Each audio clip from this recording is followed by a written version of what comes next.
සුබ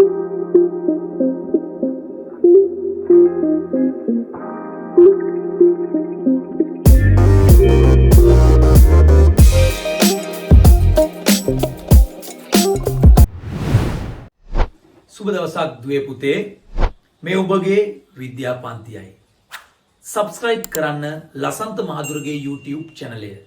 ඒ වගේම පහතින් ඔබගේ වටිනා අදහස් කමෙන්ට් කරන්න. මේ නොදන්නා අයටත් දැන ගැනීමට ෂෙයා කරන්න. ආයිබෝවන් දුවේ පුතේ අද අපි 7 ශ්‍රේණියේ 17 වෙනි ඒකකය ආහාරවල ඇති පෝෂක පිළිබඳ පාඩම තවදුරටත් අධ්‍යයනය කරමු.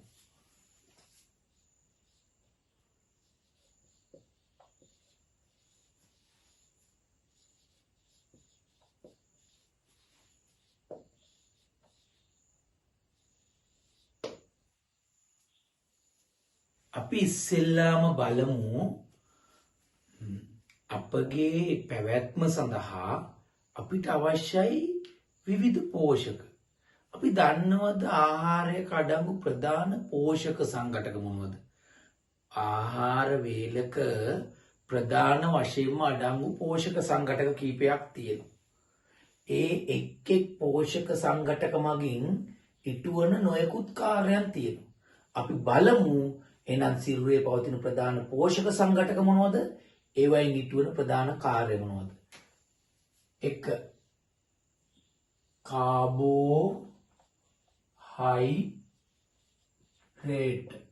carbohydrate 2 protein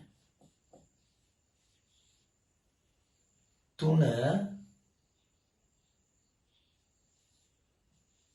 lipid 4 vitamin 5 खनिज ලවණ. ඔන්න අපගේ නිරෝගී දිවි පැවැත්මකට ප්‍රධාන වශයෙන්ම අවශ්‍ය පෝෂක සංඝටක 5. අපි මේක ඉස්සරහාවලදී අපි මේකට මීට අමතරව තව නියුක්ලික් අම්ල එහෙම කියලා කතා කරනවා. නමුත් දැන් අපි මේ 7 වසරේදී කතා කරන්නේ ප්‍රධාන පෝෂක සංඝටක 5. මීට අමතරව නිරෝගී දිවි පැවැත්මට තව අවශ්‍යයි ජලය සහ තන්තු අවශ්‍යයි. මේ තමයි ප්‍රධාන පෝෂක සංඝටක. අපි දැනගන්න ඕන මේ පෝෂක සංඝටක වලින් ඉටුවන කාර්ය මොකද්ද ප්‍රධාන? මේ කාබෝහයිඩ්‍රේට් වලින් කරන්නේ දේහයට අවශ්‍ය ශක්තිය ලබා දීම. දේහයට අවශ්‍ය ශක්ති අවශ්‍යතාවය ලබා දෙනවා. ඒකත් අපි ශක්ති ජනකමය ආහාරයක් කියනවා. දේහයට අවශ්‍ය ශක්තිය ලබා දීම. ඒක අන්න ශක්ති ජනක ආහාරයක් කියලා කියනවා. ප්‍රෝටීන නව සෛල නිපදව මින් දේහය වර්ධනය කිරීම. ඔයාලා දන්නවා මස් මාළු කිරි බිත්තර ප්‍රෝටීනමය ආහාර ගත්තන් දේහය හොඳින් වර්ධනය වෙලා මේවයි නවසෛල ඇති වෙලා දේහය හොඳින් වර්ධනය වීම සිද්ධ වෙනවා. ලිපිඩ වලින් කරන්නේ දේහයට අවශ්‍ය ශක්තිය ලබා දීම. දේහයට අවශ්‍ය ශක්තිය ලබා දීම. විටමින් වලින් කරන්නේ සාමාන්‍යයෙන් අපි කියනවා කියන්නේ පුංචි කාලේ නම් අපේ අම්මලා තාත්තලා කියන පුතේ මේ පලා જાතියෙම කන්න මේවයි හොඳට ඇස් පේනවා, කොණ්ඩේ හොඳින් හැදෙනවා, ඉක්මනට ලෙඩ රෝග හැදෙන්නේ නැහැ කියලා කියන්නේ. ඒ කාණ්ඩ විටමින් වලින් කරන ප්‍රධානම කාර්යය තමයි සිරුර ලෙඩ රෝග වලින් ආරක්ෂා කිරීම. සිරුර ලෙඩ රෝග වලින් ආරක්ෂා කිරීම. खनिज लवण वलिන් प्रधान वශයෙන් කරන්නේ දත් හා අස්ථි ශක්තිමත් කිරීම. දත්තා අස්ති ශක්තිමත් කිරීම. එහෙනම් අපිට පැහැදිලි අපගේ දේහයට අවශ්‍ය ප්‍රධාන පෝෂක සංඝටක පහයි. කාබෝහයිඩ්‍රේට, ප්‍රෝටීන, ලිපිඩ, විටමින්, khනිජ ලවණ. කාබෝහයිඩ්‍රේට, ප්‍රෝටීන, ලිපිඩ, විටමින්, khනිජ ලවණ. මේ එක් එක් පෝෂක සංඝටකය මගින් අපිට ඉටු කරලා දෙන කාර්යයන් තියෙනවා. මොනවද අපිට ඉටු කරලා දෙන කාර්යයන්? දේහයට අවශ්‍ය ශක්තිය අවශ්‍යතාවය ලබා දෙන්නේ ලිපිඩ. ඒ වගේම නවසෛල නිපදවමින් දේහය වර්ධනය කිරීම කරන්නේ ප්‍රෝටීන. එතකොට කාබෝහයිඩ්‍රේටයි ලිපිඩයි දෙකම කරන්නේ දේහයට අවශ්‍ය ශක්තිය ලබා දීම. අපි සාමාන්‍යයෙන් දැනගන්න ඕන පුතේ හැම වෙලේම ශක්තිය අවශ්‍යතාවය සපයලා දෙන්නේ මේ කාබෝහයිඩ්‍රේට්. නමුත් වැඩිම ශක්තියක් නිදහස් කරන්න පුළුවන් වෙන්නේ ලිපිඩ වලට. නමුත් හැම වෙලේම අපේ ශක්තිය අවශ්‍යතාවය සපයා දෙන්නේ මේ කාබෝහයිඩ්‍රේට්. නමුත් අවශ්‍ය විටකදී ඉහළම ශක්තිය නිදහස් කරන්න පුළුවන් જાතිය වෙන්නේ ලිපිඩ. එහෙනම් මෙයා ශක්තිය අවශ්‍යතාවය සපයලා දෙනවා. ඒකහන්ද මේ දෙන්න ශක්ති ජනකමය ආහාර කියලා කියනවා. ඒ වගේම විටමින් වලින් කරන්නේ සිරුර ලෙඩ රෝග වලින් ආරක්ෂා කිරීම. මම ටීවී එකේ කියන්නේ මගේ පුතා කිරිත් එක්ක සමහන් බොනවා. සමහන් වල විවිධ විටමින් වර්ග තියෙන හන්ද ලෙඩ රෝග හැදෙන්නේ නැහැ කියනවා. කොහොම හරි කමන්නේ විටමින් වලින් කරන්නේ සිරුර ලෙඩ රෝග වලින් ආරක්ෂා කිරීම. khනිජ ලවණ. දේහයට අවශ්‍ය khනිජ ලවණ ලැබෙනවා නම් දත්තා අස්ති ශක්තිමත්ව තියාගන්න වැදගත් වෙනවා. එහෙනම් අපි දැන් දන්නවා ආහාර වල අඩංගු ප්‍රධාන පෝෂක සංඝටක එමගින් ඉටුවන කාර්යය. පැහැදිලිනේ? රයිට්. අපි දැන් බලමු මේ එක් එක් පෝෂක සංඝටක අඩංගු ආහාර මොනවද? ඒවා අපි හඳුනාගන්නේ කොහොමද? අපි ඒ ටික දැනගන්න ඕන.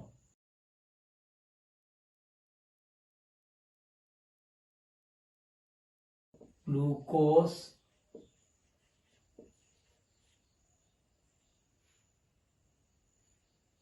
ඇති බව. එහෙනම් ග්ලූකෝස් තියෙනවා නම් අපි කියනවා ඒත් කාබෝහයිඩ්‍රේට් මේ ආහාරය. එහෙනම් අපි කොහොමද බලමු ආහාරයක ග්ලූකෝස් තිබුණොත් කාබෝහයිඩ්‍රේට් මේ ආහාරය, ආහාරයක පිෂ්ඨය තිබුණොත් ඒකත් කාබෝහයිඩ්‍රේට් මේ ආහාරය. පැහැදිලිනේ?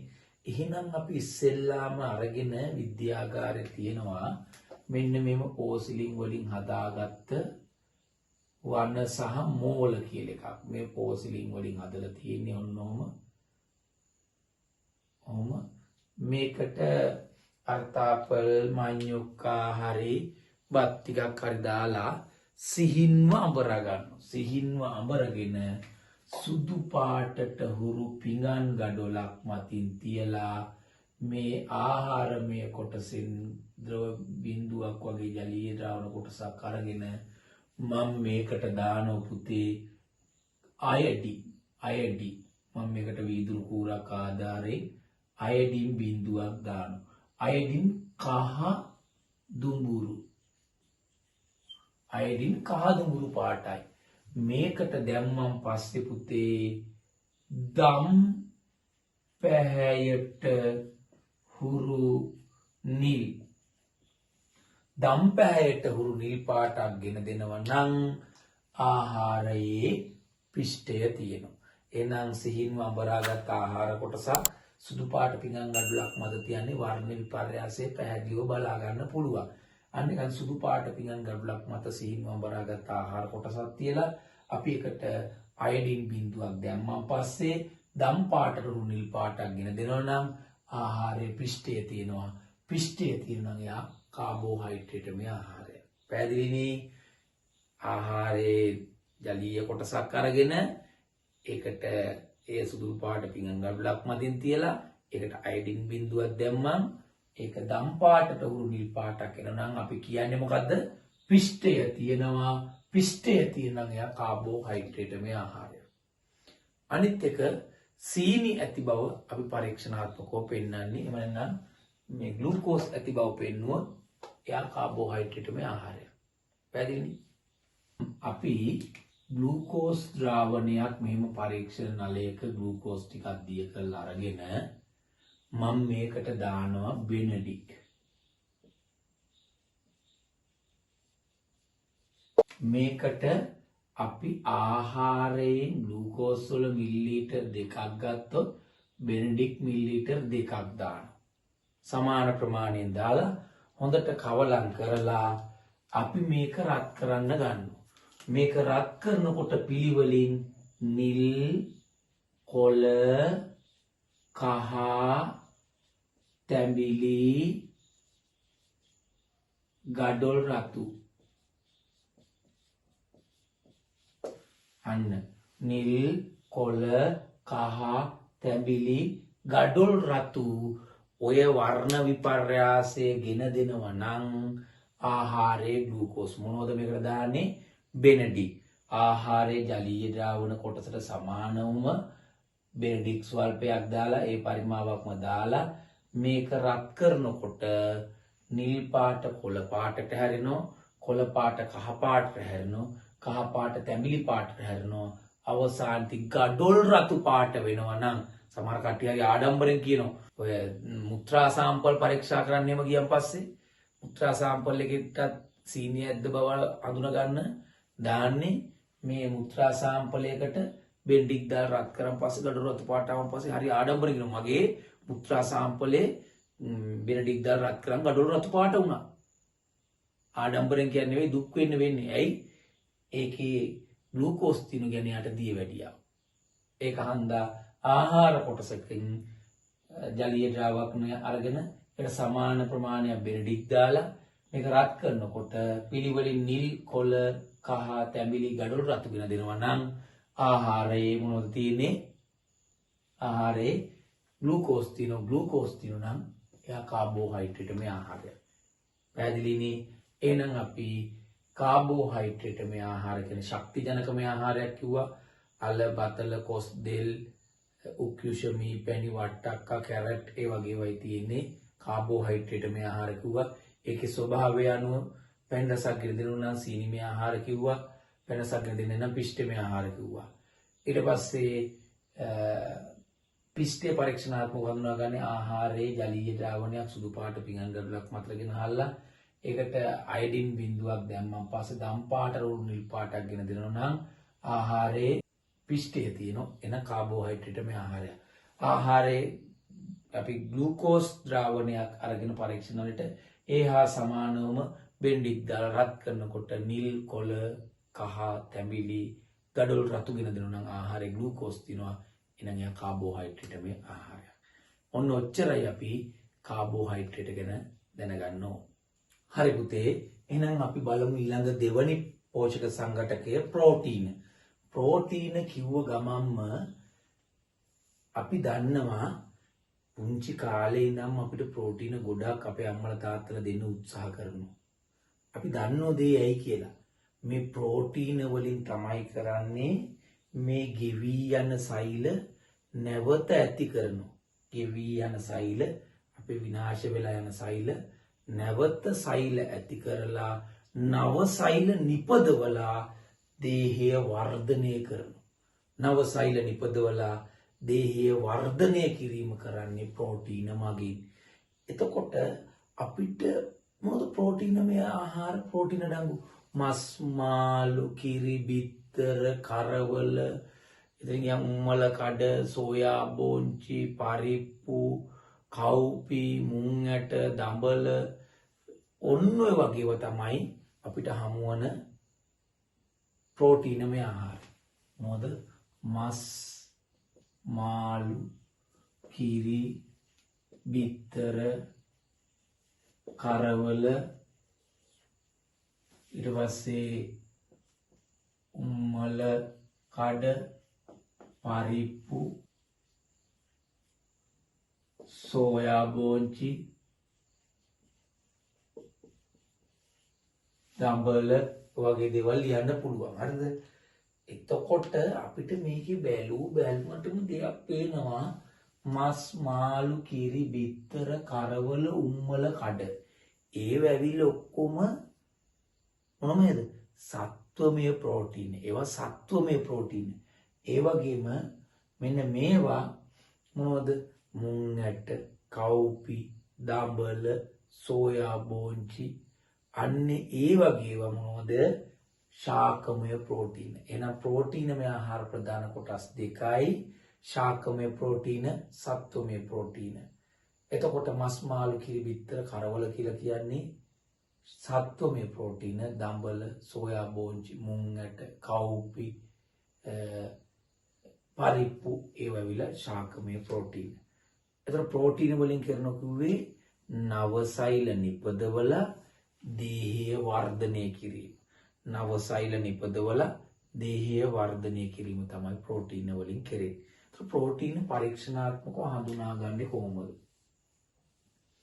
අපි බිත්තර සුදු මදයක් හරි ප්‍රෝටීනමය ආහාරය සැක කරන එක අරගෙන ඒක සිහින්ව අඹරලා ජලය ස්වල්පයක් දාලා රෙදි කඩකින් මිරිකලා ගත්තනම් ඔන්න ආහාරයේ ජලීය ද්‍රාවණයක් එනවා. බිත්තර නම් කෙලින්ම සුදු මදේ දැම්මම හරි. එහෙනම් ආහාරයේ ජලීය ද්‍රාවණයෙන් අපි හිතමු මිලිලීටර් 2ක් ගත්තා කියලා. අපි මේකෙන් ගන්නවා මිලිලීටර් 2ක්.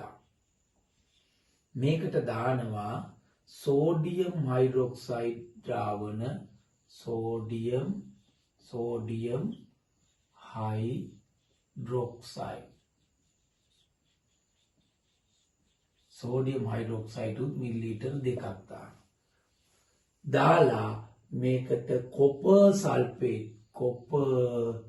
සල්ෆේට් බිංදු 2ක් දාන්න. වැඩිය දාන්න නම් යන්න එපා පුතෝ. ඒතකොට පරීක්ෂණය බලා ගන්න අමාරුයි. මේක නිල් පාටයිනේ. මේකට දැම්මන් පස්සේ කොපර් සල්ෆේට් බිංදු 2ක් විතර දාලා හොඳින් හොලවනකොට මේ මුළු භාජනයම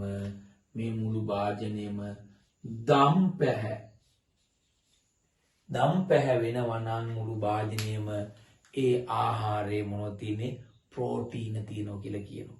එහෙනම් අර ජලීය ද්‍රාවණයක් අරගෙන ඒහා සමානව සෝඩියම් හයිඩ්‍රොක්සයිඩ් දාලා කොපර් සල්ෆේට් බිංදු 2ක් දැම්මලා හොඳින් සොලෙව්වන් පස්සේ දම් පාටක් ගෙන දෙනවා නම් ආහාරයේ ප්‍රෝටීන තියෙනවා. පැහැදිලිනේ? අපි බලමු ලිපිඩ ගැන. සාමාන්‍යයෙන් අපි සිරුරට අවශ්‍ය ශක්තිය අවශ්‍යතාවය ලබා දෙනවා කිව්වේ කාබෝහයිඩ්‍රේට් මගින්. නවසෛල නිපදවල දේහය වර්ධනය කරනවා කිව්වේ ප්‍රෝටීන මගින්. ඒ කොටසදී මට පොඩ්ඩක් කියන්න බැරුණා. සාමාන්‍යයෙන් දරුවෙක්ගේ පුද්ගලයෙක්ගේ මොළයෙන් 80%ක්ම වර්ධනය වෙන්නේ මව් කුස තුල ඉඳන් බිහි වෙලා අවුරුදු 2ක් වෙනකම්. ඒ කියන්නේ මව් කුසේ දසමාසයක් ඉඳලා ඉපදෙලා අවුරුදු 2ක් දක්වා වෙනකොට අපේ මොළයෙන් 80%ක්ම වර්ධනය වෙනවා. එතකොට අපි ඉපදිලා අවුරුදු 2කින් පස්සේ 20%යි වර්ධනය වෙන්නේ. අපි උගන්වන්න උත්සාහ කරාට ඒක හන්ද ඒ කාලේදී මොළය හොඳින් වර්ධනය වෙන ප්‍රෝටීන අනිවාර්යෙන් ලබා දෙන්න ඕන. ඊළඟ එක ලිපිඩ. ලිපිඩ වලින් කරන්නේ සිරුරට අවශ්‍ය ශක්තිය අවශ්‍යතාවය ලබා දෙනවා. දැන් සමහර වෙලාවල් වලදී හොඳට මතක තියාගන්න ලිපිඩ කියන කෙනා ශක්තිය අවශ්‍යතාවය දෙනවා. කාබෝහයිඩ්‍රේටත් ශක්තිය අවශ්‍යතාවය දෙනවා. හැම වෙලේම ශක්තිය අවශ්‍යතාවය සම්පූර්ණ කරලා දෙන්නේ කාබෝහයිඩ්‍රේට්. නමුත් වැඩි ශක්ති ප්‍රමාණයක් නිදහස් කරන්න පුළුවන් වෙන්නේ ලිපිඩ වලට. අපි කාබෝහයිඩ්‍රේට් වලිනුත් ග්‍රෑම් එකක් ගන්නවා. ලිපිඩ වලිනුත් ග්‍රෑම් එකක් ගන්නවා. ගත්තම් වැඩිම ශක්තිය නිදහස් කරන්න පුළුවන් වෙන්නේ ලිපිඩ වලට. අපි ලිපිඩ අඩංගු ආහාර පොල් තෙල්, තල, රට කජු, බිත්තර, කහමදය, ඊට පස්සේ සෝයා තෙල්, එළඟි තෙල්, අටකජු ලිව්වා. ඔන්න ඔය මාගරින්, බටර්,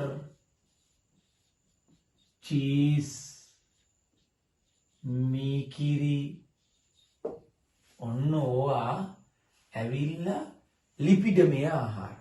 සිරුරට අත්‍යවශ්‍යයි. මේ ලිපිඩමය ආහාරත් අපි හොඳට බලනකොට සමහර ඒවා ද්‍රව අවස්ථාවේ තියෙනවා. සමහර ඒවා ඝන අවස්ථාවේ තියෙනවා. ඝන අවස්ථාවේ ලිපිඩ වලට අපි කියනවා මේදය. ද්‍රව අවස්ථාවේ උට අපි කියනවා තෙල් කියලා. බොහෝමයක් ශාකවල තියෙන්නේ තෙල් ආකාරයේ. සතුන්ගේ තියෙන්නේ මේදය ආකාරයේ. පොල් තෙල්, තල, රටකජු, සෝයා තෙල් ඒ වගේවා ඔක්කොම අයිති වෙන්නේ තෙල් වලට. ඒ වගේම සතුන්ගේ පවතින බිත්තර, එළඟි තෙල්, බටර්, මාගරින්, චීස්, මීකිරි වගේවා ඒ ටික ඔක්කොම අපි දාන්නේ බොහෝමයක් මේදය වලට. එහෙනම් ඝන අවස්ථාවේ තියෙනවා නම් මේදය, ද්‍රව අවස්ථාවේ තියෙනවා නම් තෙල්. සතුන්ගේ බොහෝ විට තියෙන්නේ මේදය, ශාකමය දේවල් වල තියෙන්නේ තෙල්. හරිද? ඊට පස්සේ අපි මේකෙන් ලිපිඩ පරීක්ෂණාත්මකව කොහොමද හඳුනාගන්නේ කියලා බලමු. අපි ආහාරයෙන් කොටසක් අරගෙන මේ ආහාරයෙන් කොටසක් අරගෙන සුදු කඩදාසියකින් මේක තෙල් කඩදාසියකින් හරි කමන්නේ හොඳට මේක ඔතලා තෙරපුවාට පස්සේ මේ කඩදාසිය මත පාරභාෂක තෙල් පැල්ලමක් එනවා. විනිවිද පේන පාරභාෂක තෙල් පැල්ලමක් එනවා. දැන් අපි ඕන්න මේ කඩදාසියක් අරගෙන මේකට වතුර බින්දුවක් දැම්මම පැල්ලමක් එනවා. මේකට පොල් තෙල් බින්දුවක් දැම්මම පැල්ලමක් එනවා. මේ දෙක අවුවේ තිබුණනම් මේ ජල පැල්ලම යනවා. නමුත් මේ තෙල් පැල්ලම යන්නේ නැහැ. ඒකේ ඒ විනිවිද පාවයකට එක්ක පොඩි වෙනසක් දක්නට ලැබෙනවා. අන්න ඒ වගේ පාරභාෂක තෙල් පැල්ලමක් එනවනම් එයා ලිපිඩමය ආහාරයක් කියලා කියනවා. එහෙනම් ආහාර කොටසක සුදු කඩදාසියක් ස්පර්ශ කරන් පස්සේ පාරභාෂක විනිවිද පේන පාරභාෂක තෙල් පැල්ලමක් එනවනම් ඒක ලිපිඩමය ආහාරයක් කියලා අපි කියනවා. මේක ඉස්සරහදී තව ලිපිඩ පරීක්ෂණාත්මකව හඳුනා ගන්න තවත් එක ක්‍රම තියෙනවා. එහෙනම් ලිපිඩ වලින් දේහයට අවශ්‍ය ශක්තිය අවස්ථාවේ ලබා දෙනවා. ඒවට ලිපිඩමය ආහාර පොල් තෙල්, සෝයා තෙල්, එළඟි තෙල්, චීස්, බටර්, මාගරින්, රටකජු, තල ඒ වගේවා අපි ගොලි ලිපිඩමය ආහාර ඝන අවස්ථාවේ තියෙන මේදමය සාමාන්‍ය සතුන්ගේ අඩංගු වෙන්නේ මේදමය ආකාරයෙන්, ශාකවල තියෙන්නේ තෙල් ආකාරයෙන් කියලා කිව්වා. හරිද? ඊට පස්සේ ලිපිඩ පරීක්ෂණාත්මකව හඳුනාගන්නේ ආහාර කොටසක් සුදු පාට කඩදාසියකින් හොඳින් ස්පර්ශ කරලා තෙරපුවන් පස්සේ පාරභාෂක විනිවිද පෙනෙන පාරභාෂක තෙල් පැල්ලමක් එනවා නම් ඒක ලිපිඩමය ආහාරයක් කියලා කියනවා. හරි පුතේ, අපි ඊළඟට බලමු විටමින් හා ఖనిජ ලවණ.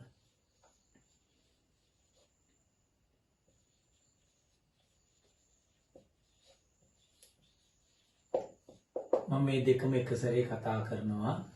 දැන් අපි කතා කරපු කාබෝහයිඩ්‍රේට්, ප්‍රෝටීන, ලිපිඩ වගේ තරම් ප්‍රබල වශයෙන්, ප්‍රධාන වශයෙන්, බහුල වශයෙන් ආහාරයේ විටමින් හා ఖනිජ ලවණ නැහැ.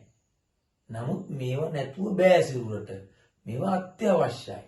සාමාන්‍යයෙන් මං කිව්ව ඉස්සෙල්ලා මතකති විටමින් වලින් කරන්නේ ලෙඩ රෝග වලින් ආරක්ෂා කරන එක ප්‍රධාන වශයෙන්.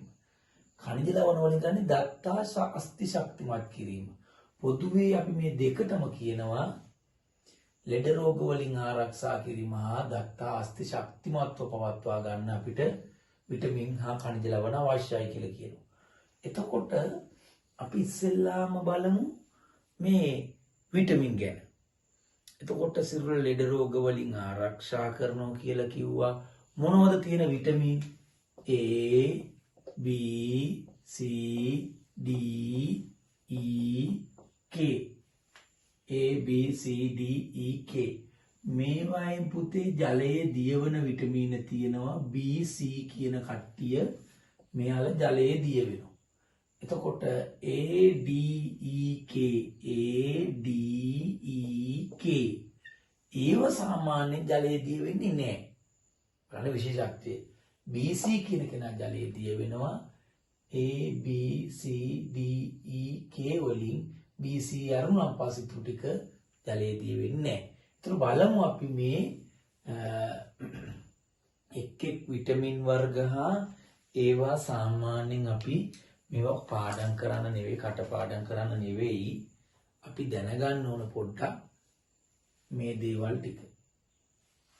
බලමුකෝ අපි විටමින් අඩංගු ආහාර කීපය අපි තුනම මතක තියාගමු බලන්න. පළවෙනි එක්කෙනා විටමින් A. Vitamin A. සාමාන්‍යයෙන් විටමින් A තියෙනවා P කුදු වලම.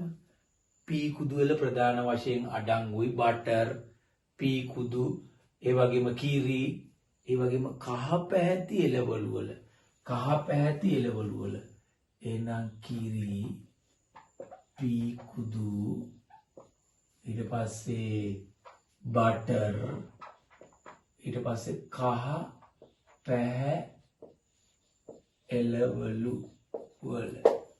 ඔන්න කිරි, P කුදු, බටර්, කහ පැහැති එළවලු වල විටමින් A ප්‍රධාන වශයෙන් අඩංගුයි. තව තියෙන ඕන තරම්. ඒ ටිකක් අපි කතා කරේ. ඊට පස්සේ විටමින් B. විටමින් B මස්, මාළු, කිරි, බිත්තර. මස්, මාළු, කිරි, බිත්තර. ඒ වගේම නිවුඩු සහල්. නිවුඩු සහල්. නිවුඩු සහල්. ඒ වගේම තද කොළ පැහැ එළවලු. තද කොළ පැහැති එළවලු වල මේවයි තියෙන විටමින් B. කිරි, P කුදු, බටර්, කහ පැහැති එළවලු තියෙන විටමින් A. ඊට වගේම B තියෙන මස්, මාළු, කිරි, බිත්තර, නිවුඩු හාල්, තද කොළ පැහැති එළවලු වල එහෙම තියෙන්නේ විටමින් B. ඊට විටමින් C. විටමින් C කියන්නේ පුතේ ඇඹුල් රස ගෙන දෙන ආහාර බොහෝමයක් ඇඹුල් රස ගෙන දෙන ආහාරවල තියෙන විටමින් C. මොනවද අපි ඇඹුල් රස ආහාර? දෙහි, දොඩම්, නාරම්,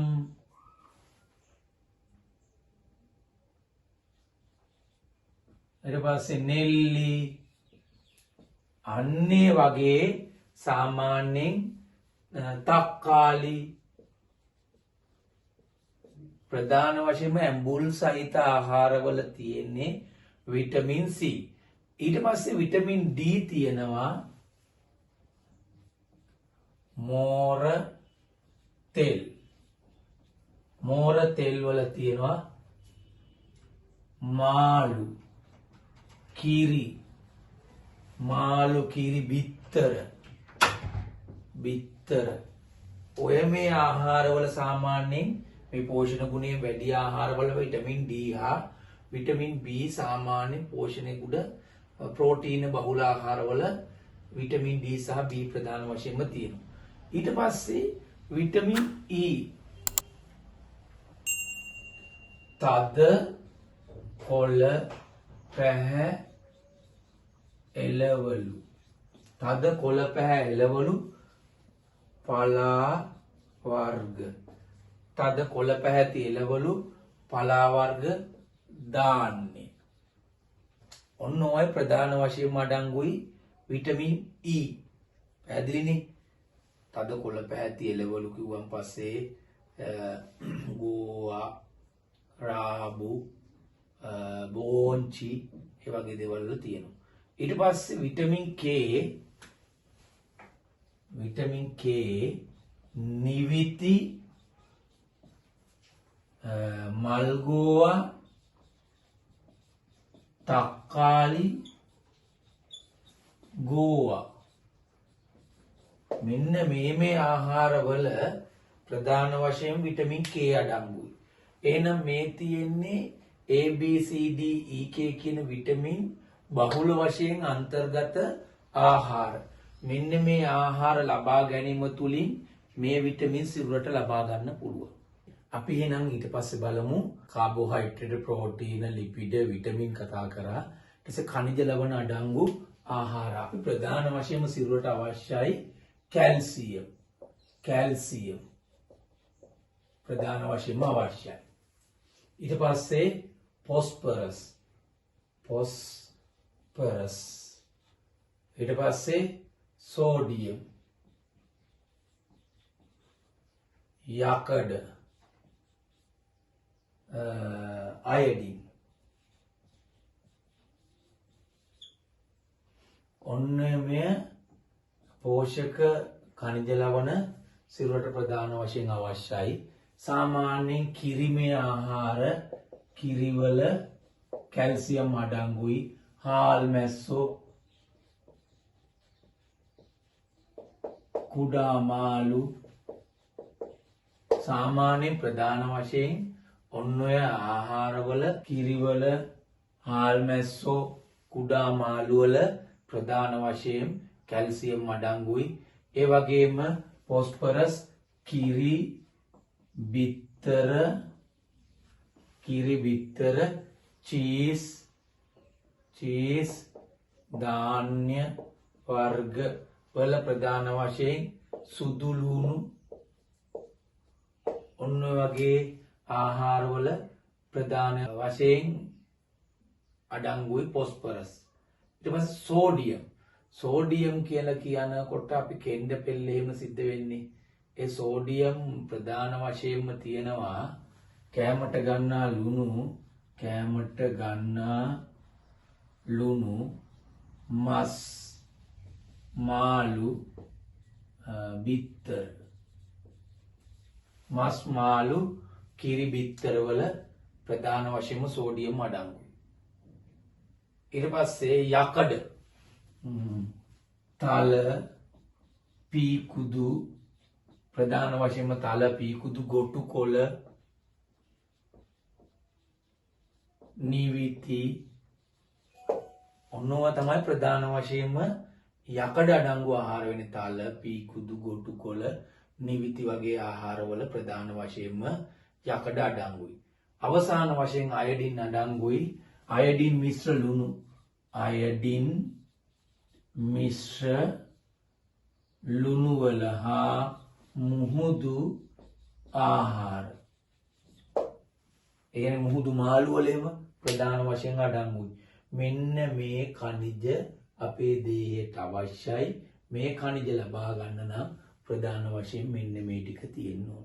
ඔන්න දැන් අපි කතා කරා දේහයට අවශ්‍ය ප්‍රධාන පෝෂක සංඝටක කාබෝහයිඩ්‍රේට්, ප්‍රෝටීන, ලිපිඩ, ඒ වගේම විටමින් හා khනිජ ලවණ. ඒ වගේම නිරෝගී දිවි පැවැත්මට මේ දේවල් අවශ්‍ය වගේම මීට අමතරව තවත් සංඝටක දෙකක් ප්‍රධාන වශයෙන් අවශ්‍යයි. ඒ මොනවද දන්නවද? එකක් තන්තු, අනිත් එක ජලය. තන්තු හා ජලය මේ දෙන්න අනිවාර්යෙන් දෙයට ගොඩ අවශ්‍යයි. කොහොමද බලමු මේවා අනිවාර්ය වෙන්නේ? ආහාර වල ඇති කෙඳිමය ස්වභාවය තන්තු ලෙස හැඳින්වේ. ආහාරවල මේ නිකන් ලණු වගේ මහා ලොකු කෙඳි පේන්නේ නැහැ. අන්වීක්ෂී ඒවත් තියෙනවා, පියවියසට පේන ඒවත් තියෙනවා. එහෙනම්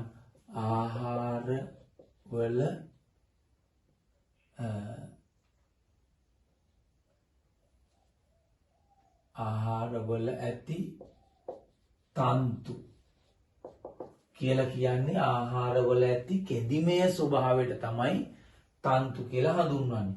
මේවා අපි හිතනවා මේවා පෝෂණ ගුණයක් නැහැ කියලා. නමුත් මේක නිරෝගී දේහයේ පැවැත්මට අනිවාර්යෙන් අවශ්‍යයි. මේ තන්තු මේ අඩංගු ආහාර මොනවද තියෙන්නේ? එහෙනම් පළතුරු වල තියෙනවා අඹ, නෙල්ලි, කෙසෙල්, ගස් ලැබු ඒ වගේ වයි තන්තු මහා ලොකුවට පේන තිබුණකට තියෙනවා. ඒ වගේම එළවලු වල කොහිල, වැටකොළු, කරවිල, අඹරැල්ල ඒ වගේ වයි ප්‍රධාන වශයෙන්ම තන්තු බහුල වශයෙන්ම අඩංගු ආහාර. මුරුංග අන්න ඒ වගේ වයි සාමාන්‍යයෙන් තන්තු අඩංගුයි. එහෙනම් තන්තු අඩංගු ආහාර දාන්න. නිමුඩු හාල් වල තන්තු අඩංගු. ඒවා තන්තු අඩංගු ආහාර. ඒ තන්තු අඩංගු ආහාර දේහයට ලැබීමෙන් අත්වන වාසි. දේහයට අවශෝෂණය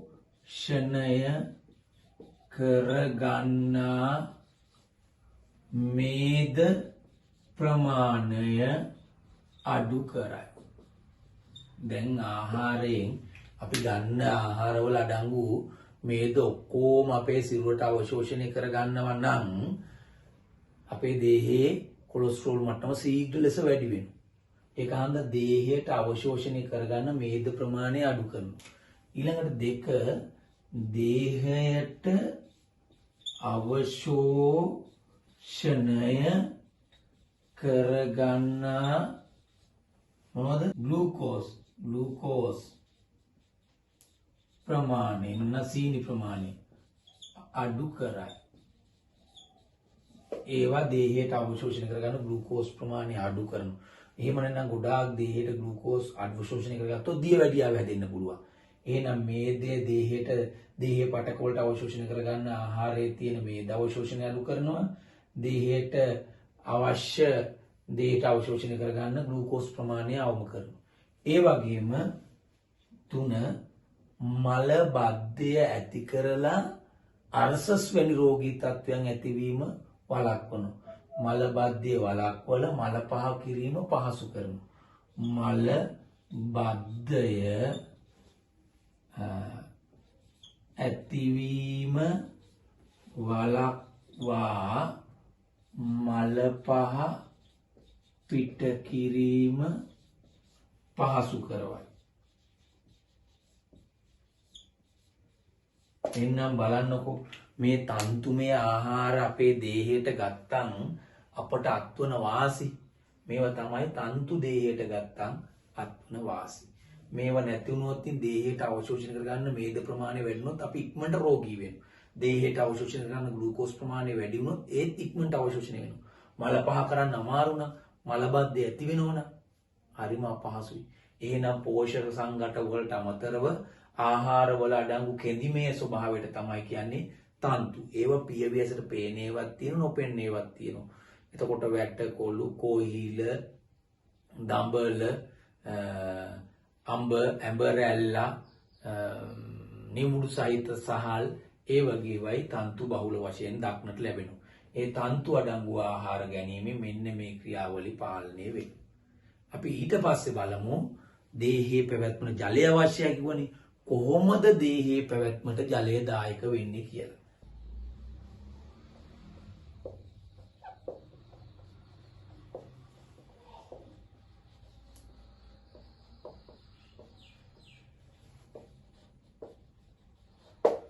ජීවීන්ගේ පැවැත්මට ජලය දායක වන ආකාරය.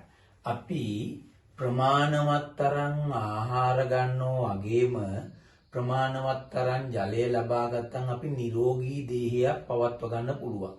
මේ ජලය කියන්නේ අත්‍යවශ්‍ය දේවල්. මොන වගේ කාර්යයන් සඳහා ජලය දායක වෙන්නේ? පළවෙනි එක දේහය සිසිල්.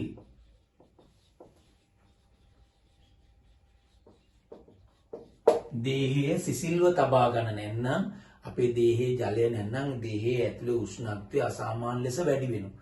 මේ වගේම අපේ ඇඟ ඇතුළේ නොයෙකුත් ප්‍රතික්‍රියා වෙනවා. අපි ජීවීන්ගේ ඇඟ ඇතුළේ සිදුවන ප්‍රතික්‍රියා වලට කියන්නේ ජෛව රසායනික ප්‍රතික්‍රියා. ඒ ජෛව රසායනික ප්‍රතික්‍රියා සිදුවීමට අවශ්‍ය මාධ්‍ය සපයන, ස්ථානය සපයන. ඒතකොට අපි දැන් සෙල්ලම් කරන්න අපිට ස්ථානය සපයන්නේ ග්‍රවුන්ඩ් එක. ඒ වගේ ජෛව රසායනික ප්‍රතික්‍රියා සිදුවීමට අවශ්‍ය මාධ්‍ය සලසලා දෙන්නේ ජලය.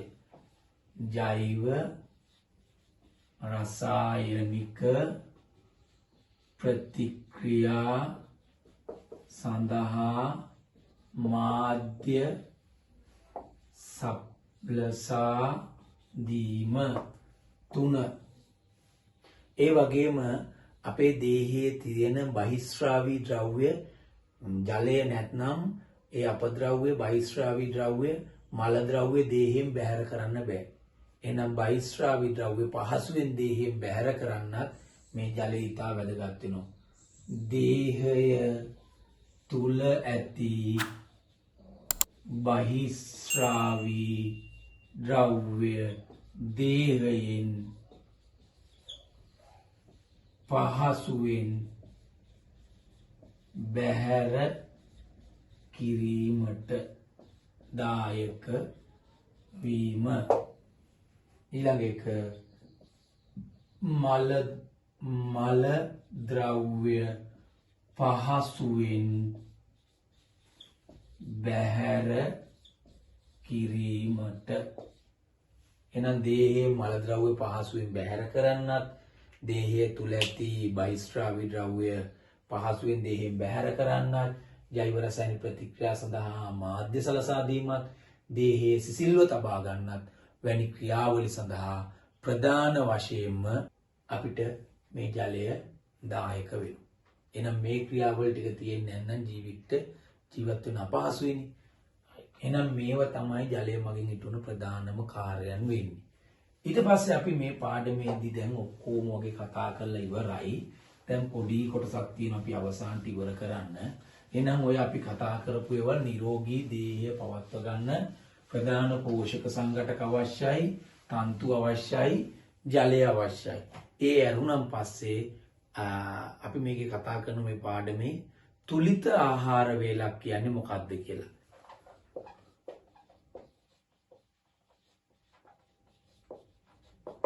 අපි නිරෝගී පැවැත්මකට අනිවාර්යෙන් මේ තුලිත ආහාර වේලක් කියන එක අත්‍යවශ්‍යයි. ඒ කියන්නේ මොකද්ද?